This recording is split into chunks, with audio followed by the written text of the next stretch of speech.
Did you know teachers aren't humans? They're not allowed to show stress or age, have health problems, show fear, waste time, and most of all, fail. They're not even allowed to go to the bathroom. That's okay, because we're here to talk about how we're all just playing a role. And at 3 o'clock, we get to be us again. 40 years ago, two 8-year-old boys were bored out of their minds in school, and they vowed one day they would do something about it. They did it to honor their friends. They did it to honor their classmates. They did it for the love of learning. I'm Matt, and this is Rob, and 40 years later, we get our turn, but now we're playing teacher.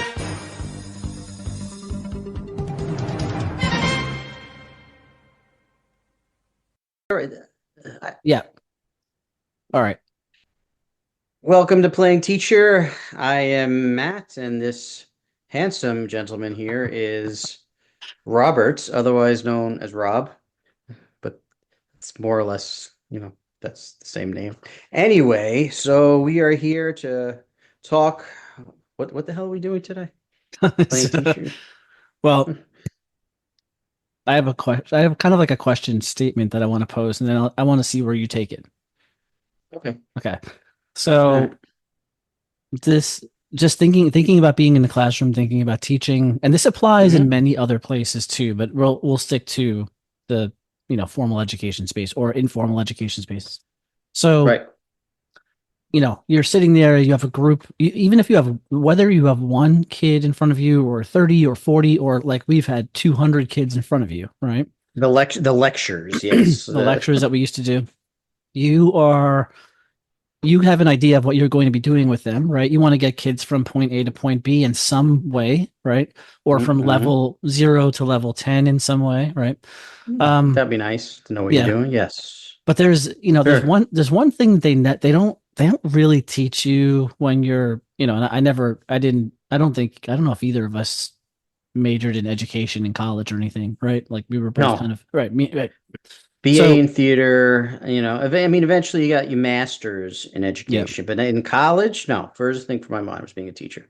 Yeah, but there's something that we are aware of and that we do that we know is critical. And I mean, I can't imagine teaching without doing this. And it's not something that's taught. It's something that both of us have experienced our administrators being confused by, very confused by in observations, right?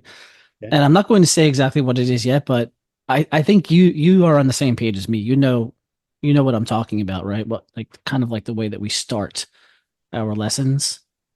Well, the hook. Yes. The hook. Yeah. I'm not gonna the hook shot. No. I'm known. All right. So I'm about 5'7", so I'm known for when I played basketball growing up. Yeah. Right. Yeah. I'm not the best, but I mastered. It was sort of a crooked backboard, right, where I was playing in Brooklyn. Yeah. And I developed this half hook shot, and it looked like my hand was saying, "How you doing? How you doing?" But it was, I worked out, you would appreciate the physics that I had to figure out how to get accuracy on this thing. And it was this, horribly broken backboard, but I worked on this thing for hours. And I found a way to angle my body where I can get this hook shot in. So I was doing this, and I'm not exaggerating. I found a way to do this. I would step back and do this shot. And even guys that were 6'4", I would just shoot it over them, and I would frustrate the hell out of them with this shot. Yep. You know what I mean? Because I would just be obsessed with it.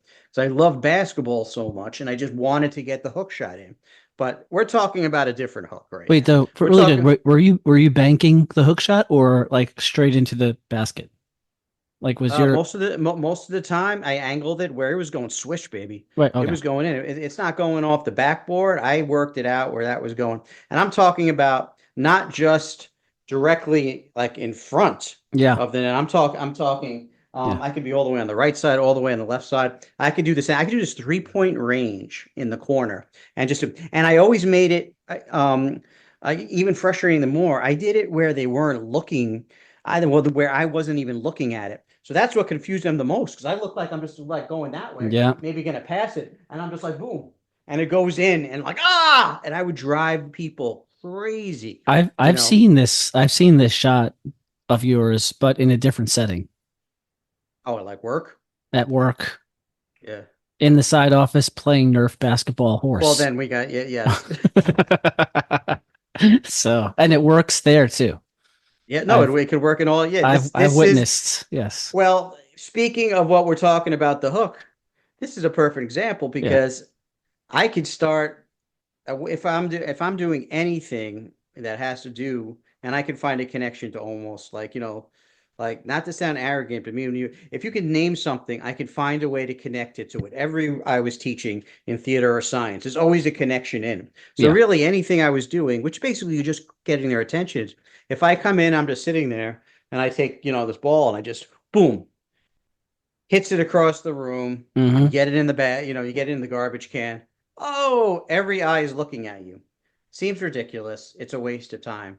But now every single eye is looking at me, wondering then what I'm going to say next. Yeah. And basically, I just wanted them all engaged in what I'm doing. But that's a very, I'm simplifying That's the what the art overview. of the hook Yeah. is. Yeah, that's the simplifying what the art of the hook is. A good place Um, to start is talking about boredom, right? So like yeah. like think because I know when I was in school, I was bored out of my mind. Like I don't know Hmm. half the time I don't know what the teacher was even doing or talking about until they called my name and then I was in trouble, you know? But boredom builds, but probably boredom definitely starts. It's almost out of frustration towards the beginning of the class on how they set up what you're going to do. Wait, I have a journal here. So they called it wedge book back in the day. So this Yeah. is my book from when I was about 11 years old. This is I'm just gonna a read the black and white composition notebook, everyone. yes. It's Mead going back. I is the still brand. thank thanks, Rob. Yes. Dear Diary. I am goddamn bored. I'm sorry if I'm, taking This is an taking bait authentic piece of writing I from don't your want to offend 11-year. anybody. Right. So I'm goddamn bored. We have Mr. Fatso today. Now, now, Mr. Fatso was the science teacher. Okay. Of course. Me and you, Us. That's us. a science, that's us, like, but so he was a push-in, right? He would come in like once a week, Yeah, right? yeah. He's pushing, all right. And all right, so you could see what I thought about them. Then I wrote, I wonder all the kids are missing every week. He eats them. Then I wrote, and we also have Spanish today, lunch, which is my favorite, check homework and math. A boring day. That's my Hmm. whole message, on this Yeah. day that I wrote when I Journal was entry 11 years number. old. Yeah, yeah, yeah. Does it sound like I'm excited for these classes at all? Like, do you think It's there was major hooks going on? Like this guy was coming in and going to keep my interest? no. Math, forget about it. But The there's the a only lot hook, of the only type of hook that I remember when I was in elementary school was kind of like, um, this is what we're going to do today, and if you don't do it, you're dead. You know, like yeah, it's in a you're, way it's a hooking I'm to going to save your kill you. life. Yeah, I'm gonna. Yeah, yeah. Well, I was in a class. All right, I was in. I think it was last year. So I was asked to. I had my own room, a very large room, and the room was insane. I had like I had an area for music, like visual art. I built a playhouse in there, which wasn't easy to get it this past year, Hmm. right? So I'm doing my thing. The kids like me, but I was asked to push into a room because what might have been one of the things. I don't remember the details why. They could have been going on a trip, could have been testing, but anyway, there was there was a change. So if I, and obviously background and pushing in, I'm like, okay. I think I was told like last minute about this and asked for a favor. So yeah, sure. I gathered all my stuff and I went over to the room. And I just filled up a cart. I always have like a random cart somewhere. So I just kind of ran over. Was it going to be whatever I was doing? And I'm doing my thing. We sang a few songs. I'm just kind of picking up my top hits to get through this period. But the teacher stays in the room, your favorite, so and Yeah. then it's getting more and more annoyed at me because everything is not what they want because then they have to, right after this, teach math. Now I end this. There's some time left, and the teacher, I remember, is sort of getting annoyed, like, well, we finished this, so I'm gonna move on to this. And then the teacher was sort of saying, like, can you do this? And then cutting in, can you do this again? I want them to do this a little bit more, because they have a show going up, and they were asking me to then to work on more. So then you're cutting into Yeah. First of all, it's not what I would have done. I would have done my own thing in my room how I wanted it. Yeah. But now the way I'm thinking is if you're going to have me come over, you got to just let me do what I'm going to do now. You lost that privilege. But Yeah. again, I don't want to upset, the institution here. I don't want to put, I'm putting out fires all the time. So I'm going to go along with you. Sure, I will do that again. That lasted about 20 seconds. We're done. They're so over it. Like they're like, I can't sing this freaking song anymore. The kids are telling me I'm going to lose my mind. So of course, and then I'm picking out, I pick up the magic trick, like one of them. Let me grab one, like, I don't know. I don't know if it was this one or what, but you know, might have been this one, Oh, okay. or I have this. I don't have the whole thing on me now, but like, ooh, look, I see Yeah. a Wait, let ball. me You know let me what I mean? describe it. So Matt is Yeah. holding this thing. Oh, It looks right, like, right, right. yeah, it looks like a chalice. It's like a small like plastic thing. And it has a black ball inside and then it has a Mm-hmm. cover, right? So when you Mm-hmm. cover it, it looks like one of those little things that they serve a soft boiled egg in, you know? You Mm-hmm. ever get one of those where you crack it open and you scoop the egg out? Yeah. But anyway, that's what it looks like. Yeah. Is that a poached egg? Well, yes, I don't even know, poached or soft Okay. boiled, but it's a little Okay. specialized cup just for that they serve it in. Yes. So I'll just be doing my thing here, and this is called killing time, but I'm also just keeping them engaged at this point, Yes. Now I can see because that there's a I, ball in there. yes, Okay. but then I just Matt do puts the this, I cover do my on. thing. Oh, He ah, waves his hands. yes. I don't know what it looked like I was doing He there, but and I'm like, he lifts up the ooh, cover. The ball is gone. it's Now he's Bond, showing me inside the cup too. Not only is the yeah, ball gone, I can see the hollowness of the cup and I can see the hollowness of the mm, cap. yes. Then if I put this back on, right, You gonna make the I can ball just, reappear? I can make it the be ball. There's a Can you bunch of make the things you ball could do. appear in my pocket? I could, but I don't have the ball on me right now. So and so baby, basically, I'd be like, well, ball's gone. Like, what are you gonna do? The tree, like, boom. Are you sure it's gone? They're like, ah! At the same time, it comes back. Now, the best is when I time this out with I'll ask like a para before if they're there. I'm like, hey, here, can you keep this ball in your pocket? And I'm like, could I do Yeah. this? And just act Yes. surprised Yes. when you take it out. Then Right. I'm like, or I'll put the ball in like, Yep. Herbie Yep. Herbie shell, and then Yep. I'm like, I think I know where it is. Like, where is it, Herbie? It's in my shell. And like they're like, oh, come on. Yep. And I'm like, oh, Right. you know what I mean? Blow their mind, right? Or you can put it in a really sneaky place somewhere in the room. Anyway, so that's going on. The teachers like starting to like lose it a little bit, like because this is what I'm doing basically, and they're engaged. But then here's the point, which connects to what happens with the lack of hook, right? Now, this isn't my hook. This is just an ending because that song they would have, basically they were based almost, figuratively banging their heads into the desk if I had to sing a little bit more. So again, I'm just pushing, and this is not my usual class, so I brought a bag of favorites. I finish, and exactly when I was like about to leave, I hear this. Right, all right, we're done. Thank you, everybody. And they're still like thinking about this.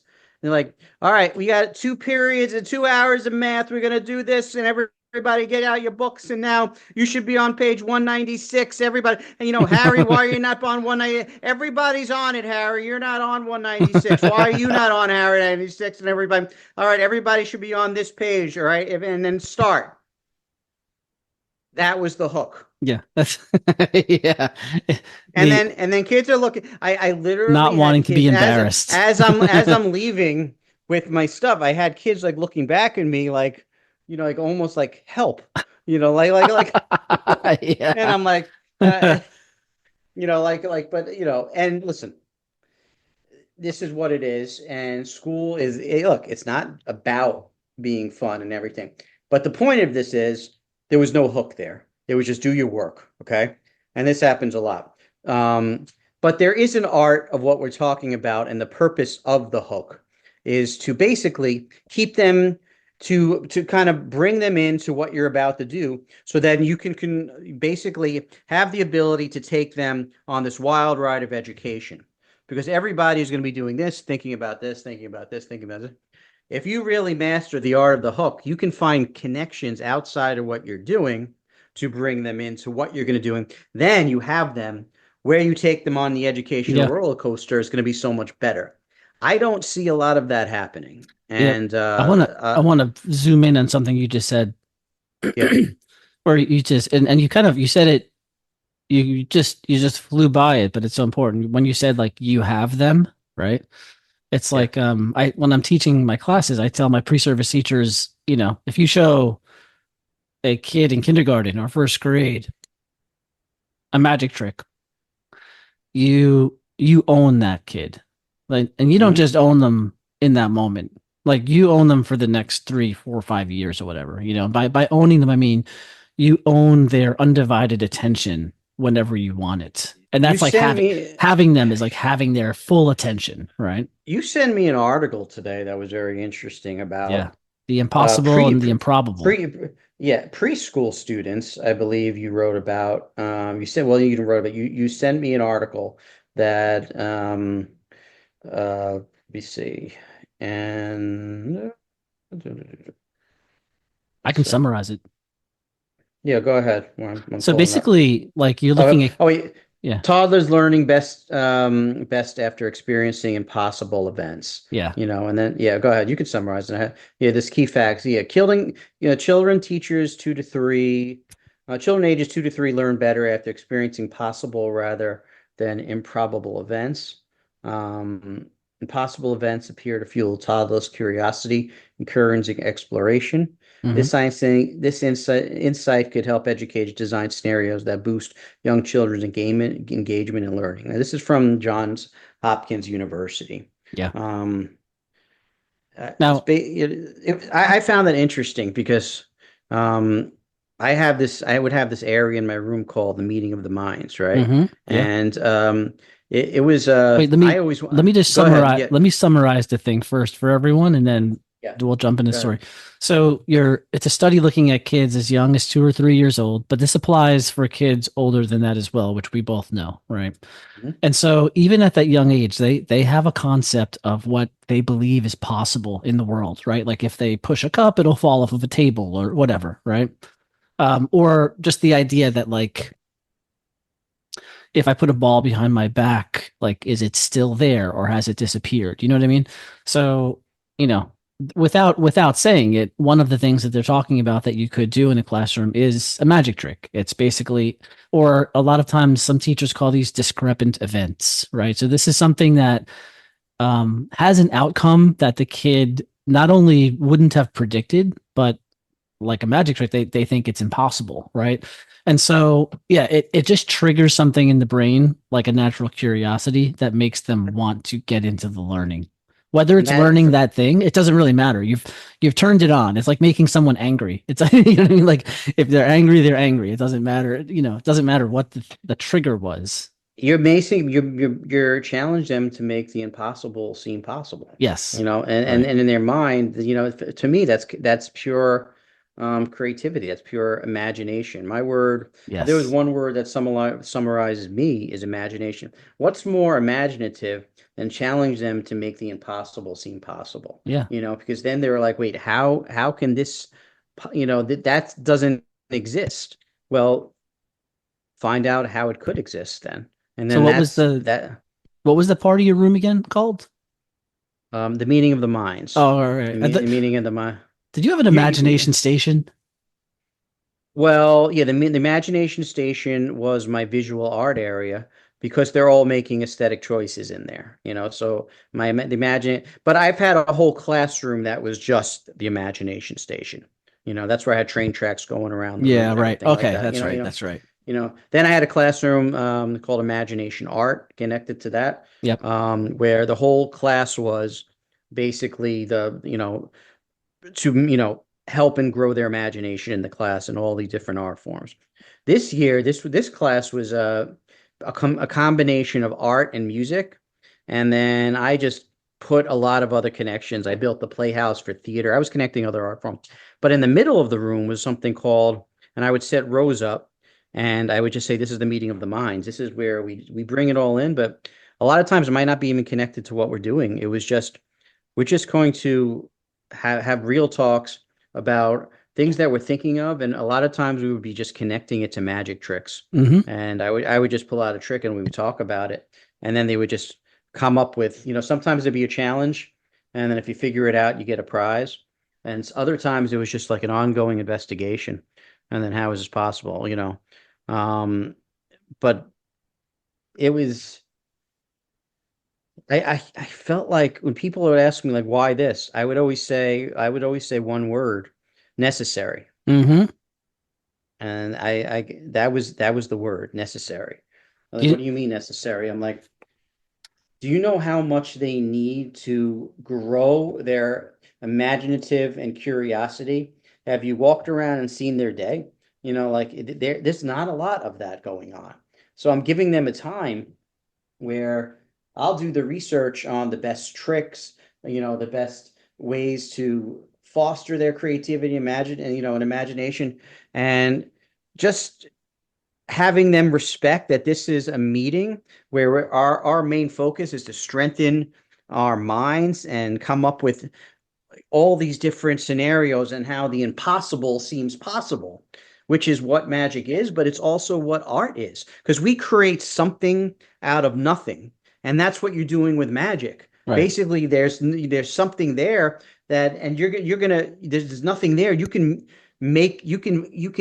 foster your mind to come up with the most amazing conclusion on how this was possible that you did that. And that was the connection. And I had a fight for hell Yeah. to explain why magic tricks. And I would explain it. People would look at me like, huh? And then I would just explain it. And I wouldn't give up on this. I wouldn't give, this was a, No. a Right. critical part. And then by the end, they just said yes to everything. But I didn't, it was like hours and hours of research that I would have to do. Mm-hmm. And then I don't know if they thought I was joking around, but Yeah. I wasn't. I was very serious about that, why this is important. Yeah. Doing this 20 years, and um, well, you understand because Yeah. you I want to say you've been there. I want to describe something like when you were everything you were just saying, right? It's kind of like if I had to explain to someone, like if I had to explain to my students what this is, or if I was to go in and speak with an administrator now, like in defense of a teacher doing this or something, right? It would be eh, this, and this is a huge problem in education. It would be making the implicit explicit, right? So it's like making there's an expectation, there's like an outward expectation for what people think kids are supposed to learn when they go into a subject. So if they come into my science class, people have this idea that they should be walking out of there, I don't know, knowing what photosynthesis is, or you know what I mean, like knowing. And so, but there's this, if you're looking at all of that information as a pyramid, right? At the very bottom and even underground, there's these foundational skills, right? So, like you were talking about curiosity, right? But Hmm? there's also like problematizing, empathy, communication. Like by doing that thing that you were doing, you're working on all of these like foundational skills that all of the other stuff that people Dude, expect the kids to be learning. Not that it's nonsense, but it's so easy for them to I learn that always if they taught, have a foundation, right? I always taught from the skill, Yeah. and then I would explain that to them, especially for a cluster teacher when you have about 800 students. Instead of having them walk out understanding exactly where stage right and stage left Yeah. is, what I'm really having them focusing on is physical self-control, emotional Yes. self-control. You know what I mean? Like I like the hand-eye coordination, fine motor movement, all these things. I would have a list of skills that I Hmm. wanted them to work on. Those are what they needed to then be apply those things in. Those were the things that we worked on. And then I would do activities based on those skills. And that's what they're walking out with. So if you look at a piece of paper and says, well, do they understand the vocabulary word? I'm like, they live it, they breathe it here. Yeah. They're using it. It's becoming part of their soul. The way we're teaching this, we're giving them lifelong skills that Yep. we're working on, and we build the foundation through magic tricks and characters and monkeys and star labs, and things that inspire them, that's going to stay in their mind, and then we find a way to connect it to all these skills. That's what real teaching is. Yeah. I mean, so, Very hard to explain on a day-to-day basis to them what it is, but I've found that's what's going to stay with them forever. And then you don't see it every day after they leave, but those are seeds that are, that open their mind to so many different things for whatever they're going to do with their life. Um, but it doesn't get noticed all the time that's what we did. And that's what Yeah. we did for them. Well, building a context, so because you can teach them stage left and stage right, but if they don't have all that other stuff, then when it comes down to it, it won't matter. You know what I mean? Like they won't know how to apply that. They won't, they might be able to take a test on paper and label stage right and stage, you know what I mean? Like, but Mhm. it won't mean anything to them in the No, context of doing a play, right? Or doing a no. show, right? Yeah, exactly.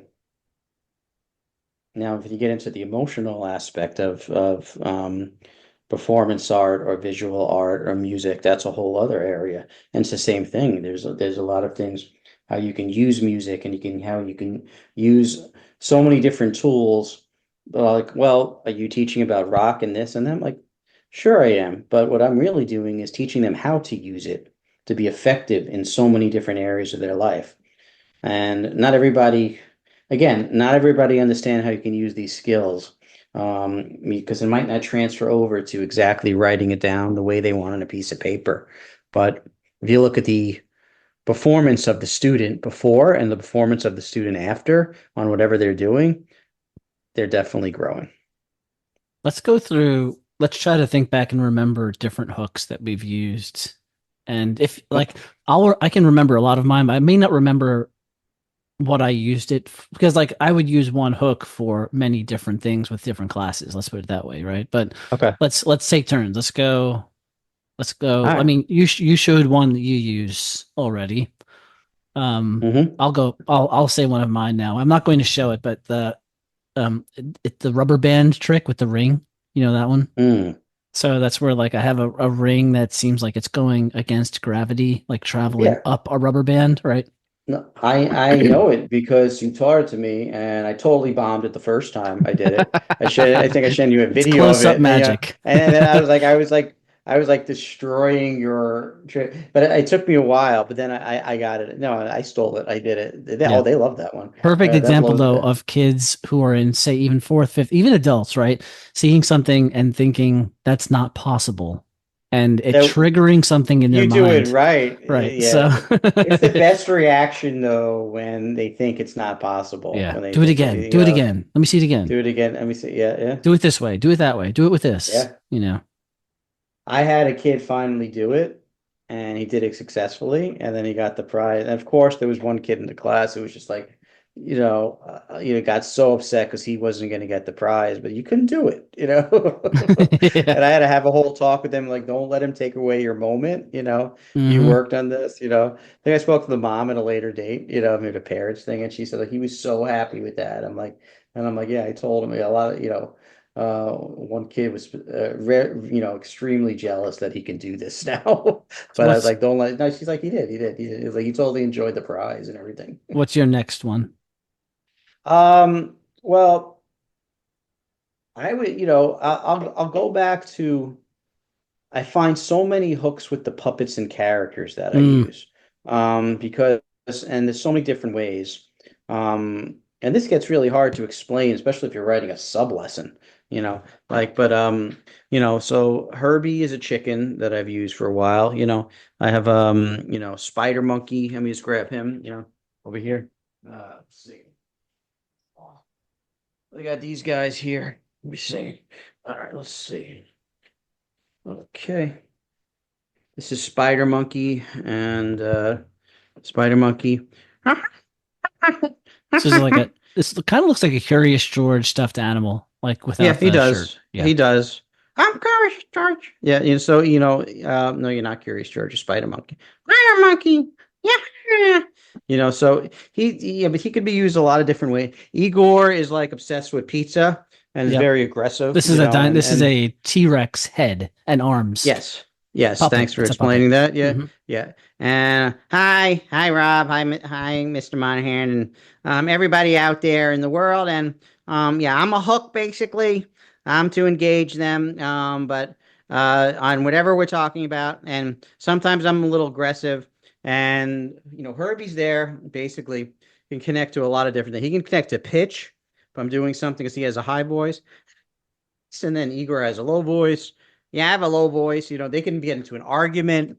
It gives so many different things that can happen It's like the at the baritone beginning. and the alta. But then the acting, yeah, exactly. But then the acting comes in because I could just start. My whole hook could be this. I could be depressed. I Yeah. could just start like this, my head down. Hmm. I'd be rubbing my head like, "Are you okay, Mr. Jacobs?" And I'm like, Herbie's having a hard day today. And then they're like, oh, what's Hmm. going on? And then we're going to talk. That's the hook. We're going to Yeah. talk about Herbie. And then I find a way to connect them in on this, or Birdie is being upset, and Mozart just aggravated everybody. Like, everybody stinks. And the music in here is horrible. Everybody's not listening to what I write. So I write, then I'll go to the piano and I'm like, what do you mean this? And then we sing, you know, Mozart song, but connected to Birdie.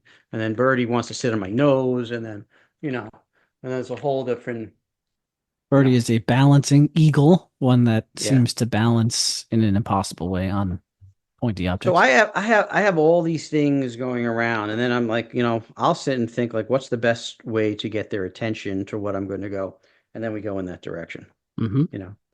Yeah.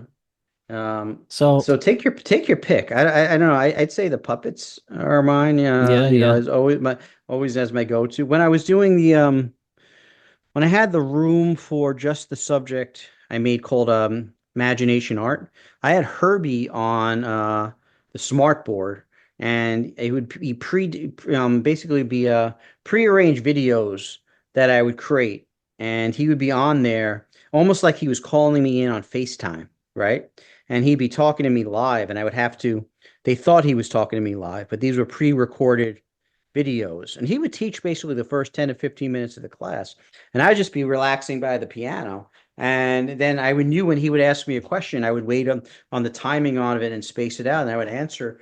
And basically, what I'm doing is, if you're first grade and you're sitting there, you're watching this, you don't understand how he's live on the screen Hmm. talking about me. But I would just basically be writing short plays to teach them, like performance pieces, how to do it. That's my hook. You know what I mean? Like that, that just using live theatrical video experience to bring them in. I love doing that. And that was my preparation, was working out short films every day to engage them. Sure. So all of that was just, I found highly effective just to keep them engaged in the class. People, So a oh, they hook like you. Yeah. So a hook can be something that's pretty elaborate, and it could Yeah. be, and that elaborate thing, whether it's an entire kind of like bit or play that you've worked out with characters, and that can be it can be somewhat related to the thing that you're going to be doing with them, or not related at all, right? It's just a way to get their attention. In the same way, a hook can also be just like an episodic thing. It can be like a single magic trick, right? That happens pretty quickly, and it can have something to do with what you're going to be doing with the kids after, or absolutely nothing, right? So It that could ring be trick could be before I do, I don't know, some random science lesson on something that is typically a boring lesson, but I want to engage them up front, right? I want to front load the engagement, right? it could be Neodymium was probably had some of the best hooks of all time. That with the strongest magnet in the world. Yeah, You could right. put a put a kid on a chair and just be like, and just move the chair across And the pull room them with the kid on. Yeah. or lift something. Oh my God, that was a great one. You could drop a rock, randomly drop a rock. What sound is this gonna make? And then like, drop then we had those metal heavy solid steel balls, and you just drop it on the desk and it created such a loud thud. Like, what do you think this is gonna make? And then you drop something else and it's like so light. And then like, oh, One one of the best ones I ever did, and I think this was before you started, and it might have been my first year actually. It was in kindergarten, or it was in the annex, and it was in kindergarten. And so I was going to be part of what you want to do with them is teach them properties of things, right? So color, shape, size, whatever. So we were going to be yeah. doing something with colors that day, and so I found this thing, and this I only did this once because wasn't it's kind of gross a little bit, but it's like this thing that fits in your mouth, right? And it's layers and layers and layers of different colors of like a paper, like, but it comes out in a string. You know what I mean? Yeah. And so, So basically, like I have this thing in my mouth, I'm trying to talk to them, and I start coughing, fake coughing, right? And then Mhm. as I'm coughing, I have my hand up and I kind of like slip the thing into my mouth. And then one of those with one of those coughs, I pull a little bit of the paper out, right? And then I'm just like looking around the room, and the kids are like, you've got red paper coming out of your mouth, And I'm like shaking my head, no.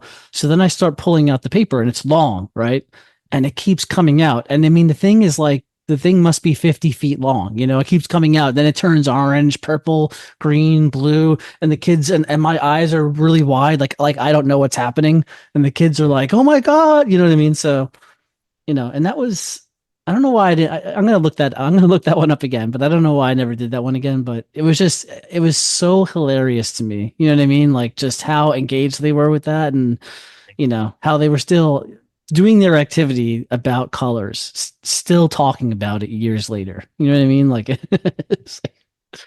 I I mean, it could be anything. I remember going on the piano. I did a musical routine.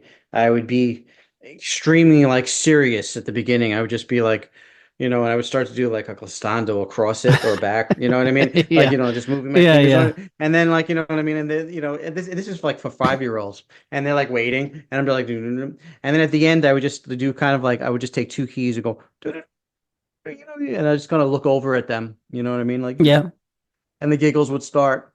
And then I kind of just stroke my hand across the piano.